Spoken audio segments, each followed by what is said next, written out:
Welcome to Max Asian. Some days, all we need is to genuinely laugh, without drama, spoilers, or broken hearts. That is why today we bring together 7 K-dramas that share one thing in common. They know how to be truly funny. Not the forced kind of humor or jokes that only work when you see them coming from miles away, but the kind that comes from the characters' personalities, from the impossible situations they get themselves into, and from the dynamics that have you smiling without even realizing it. From workplace romantic comedies to fantasies featuring demons with far too much ego, there is something in this list for every viewer who needs a break from heavy dramas. But before we start the video, it would help me a lot if you took a moment to leave a like and subscribe to the channel. Thank you for your kind support. Number 1. A Business Proposal. Shin Hari has been in love with her best friend for months, who has just started dating someone else. To distract herself, she agrees to go on a blind date in place of her friend Jin Young Seo with a very clear plan: be so unbearable that the guy leaves on his own. The problem is that when she sits across from him, she discovers he is Kang Tae-moo, the CEO of the company where she works, and that instead of running away, he asks her to marry him. Kang Tae-moo is not looking for love. He is looking for a quick solution to the endless dates his grandfather keeps arranging. Ri, without meaning to, seems perfect for the role. What neither of them miscalculates is that living with a lie has its consequences, and that feelings do not read contracts. The series is pure entertainment without pretensions. Misunderstandings pile up with rhythm, the comic situations come from the characters rather than forced jokes, and the secondary couple steal scenes with suspicious frequency. Some twists in the final stretch feel rushed, and the last conflict does not carry the weight it deserved. But An Hyo-seop as the narcissistic CEO who suddenly does not know what to do with his feelings is a pleasure to watch, and the dynamic between the 4 leads makes the 12 episodes fly by. A workplace romantic comedy that delivers exactly what it promises. Number 2. Dr. Slump. Yo Jong-woo was number 1 at everything since high school. The best student, Seoul's most sought-after plastic surgeon, the guy with the full schedule and the perfectly ordered life. Until a medical case knocks him off that pedestal and leaves him without work, without reputation, and without knowing what to do with free time. Nam Han-yul lived the mirror image of that same story, a brilliant anesthesiologist who burned out from the inside trying to be perfect for everyone, and who one day simply could not take it anymore and quit. Fate, with its usual sense of humor, puts them living in the same building. 2 people who were rivals in school, who despised each other, with the same energy that now has them both stuck in pajamas at 2 in the afternoon, and who suddenly are the only ones who understand what the other is going through. The drama does not use the medical context for hospital drama or emergencies. It uses it to talk about real burnout, about what happens when a person builds themselves only around their career and one day no longer has one. Some episodes in the second half lose pace when the medical case thread gets more complicated than necessary. But Park Shin-hye and Park Hyung-sik have a dynamic that makes every scene together feel comfortable and funny at the same time, and the humor comes from the honesty of the characters, not from manufactured situations. A drama that, without you noticing, keeps making you want more. Number 3. The Potato Lab. What happens when your Potato Research Institute, the place where you have given 12 years of your life and everything you have, is suddenly absorbed by a giant corporation, and they send you a reform director who arrives in a suit with a cover model face and a plan to reorganize everything you know? Kim Mi-kyung has spent over a decade at the Potato Research Institute, working on a secret project to create a new variety named after herself. She is passionate, disorganized, direct to the point of recklessness, and absolutely not prepared for. So Baeko, principled, methodical, with a voice that sounds like a romance novel and an ability to drive her up the wall she did not see coming. What begins as a clash of personalities in the middle of potato fields in a mountain valley turns into something neither of them plan. The drama does not take itself too seriously, and that is exactly what makes it work. The characters are deliberately over the top, the humor is physical and situational, and there are moments where the series gets so absurd you cannot help laughing. It is not for those looking for narrative complexity, and some jokes repeat a little more than necessary.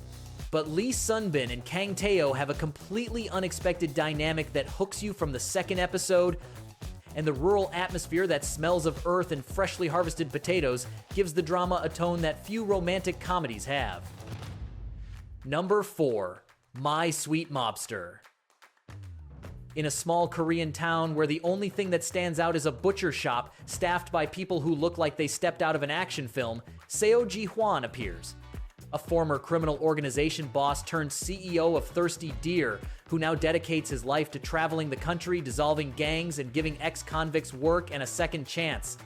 He is serious, imposing, and has gone years without knowing what it means to genuinely smile. Go Yoon-ha is the opposite in every way. A YouTube children's content creator with energy that has no off switch and a warmth that catches everyone off guard. When fate puts them in the same space, what follows is a comedy that knows exactly what it has.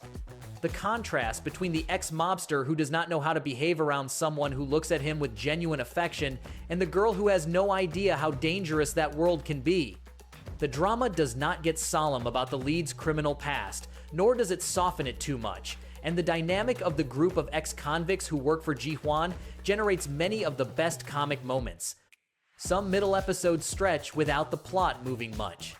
But Taegu turns Ji-hwan into one of those characters that stay with you. Intimidating, clumsy in love, genuinely funny without trying. A drama that mixes genres with more grace than it promises at the start. Number 5. Bora, Deborah.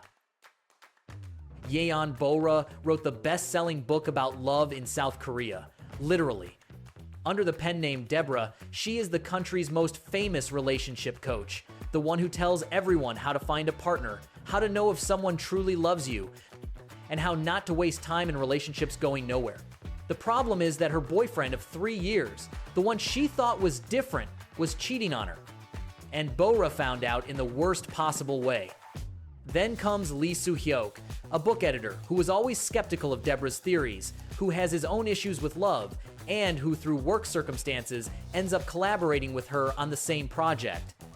The drama is built on a premise with a lot of potential, the love expert who cannot apply her own advice.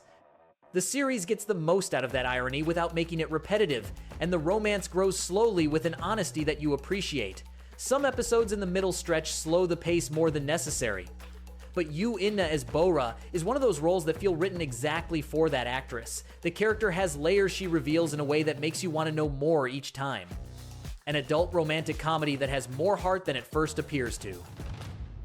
Number 6. A Korean Odyssey.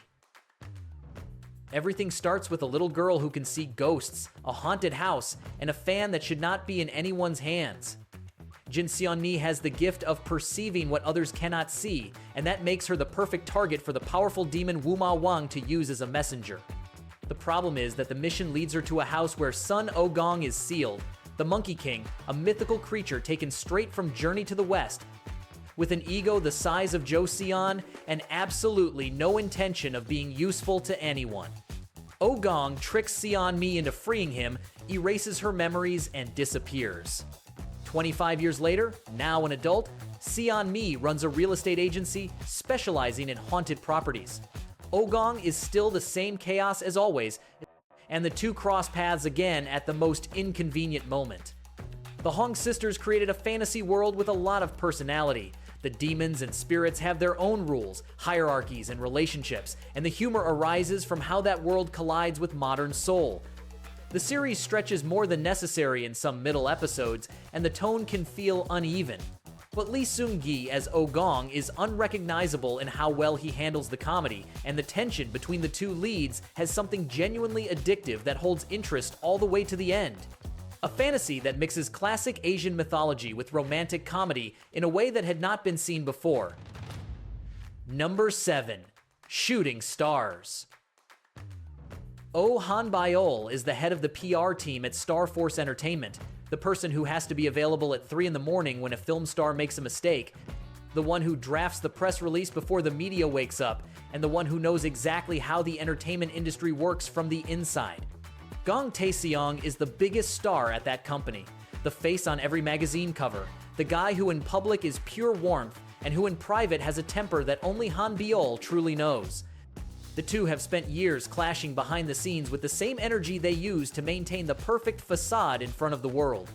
The love-hate dynamic has a lot of fuel because it is not built on silly misunderstandings, but on a real shared history that both prefer to ignore. The drama is a romantic comedy with a backdrop that is genuinely enjoyable. The look at the inner workings of Korean entertainment agencies has details that give every hallway scene a life of its own. The pace dips a little in episodes 11 and 12 before recovering for the finale. Lee Sung-kyung and Kim Young-dae have a tension that makes every argument between them as entertaining as any romantic scene. An industry comedy that knows how to be fun without losing its heart. And those were the 7 comedy K-dramas you cannot miss.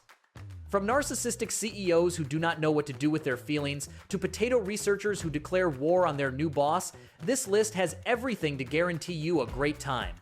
If you enjoyed this video, do not forget to leave your like, subscribe, and hit the notification bell so you do not miss our upcoming content. Tell me in the comments which drama from this list made you laugh the most, or if there is a Korean comedy you think was missing. See you in the next video.